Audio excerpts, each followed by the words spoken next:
Why is it that Allah has chosen for us to be fit at an age where perhaps we are peaking on around 30, 40, and after that there is a decline?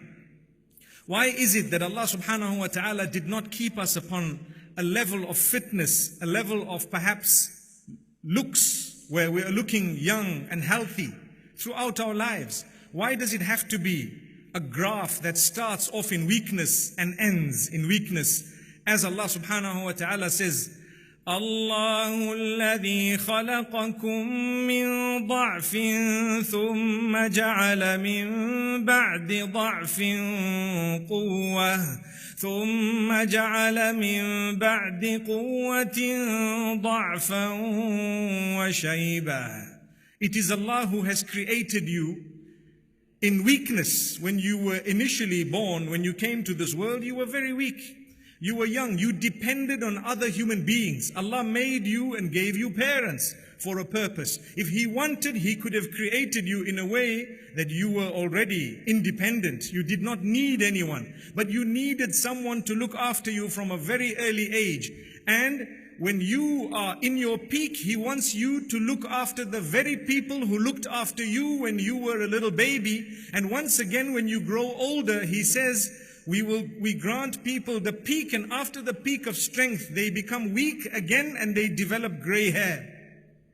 So when you are old, those whom you have now given birth to are asked to look after you, subhanallah. And it continues up to the end. It's the plan. There surely is a master plan in that. And if we sit for a moment and ponder, we will realize that it's the continuity. That means it's a test.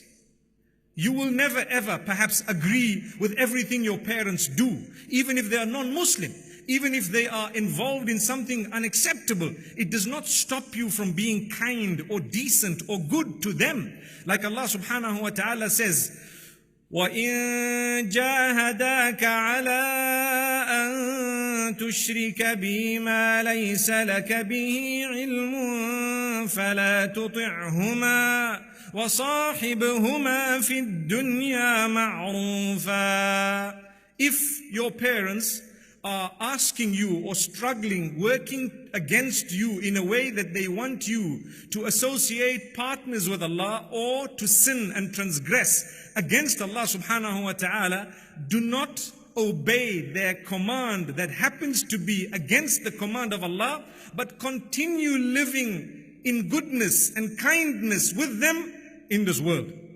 Which means even if you have non-Muslim parents, you need to be kind to them. You need to speak with respect. You need to try and serve them in the sense that you might want to spend money on their clothing, on their food, on their accommodation. It's not wrong. Even if they're non-Muslim. What is wrong is when they tell you to do something against the instruction of Allah subhanahu wa ta'ala, that is where you draw the line.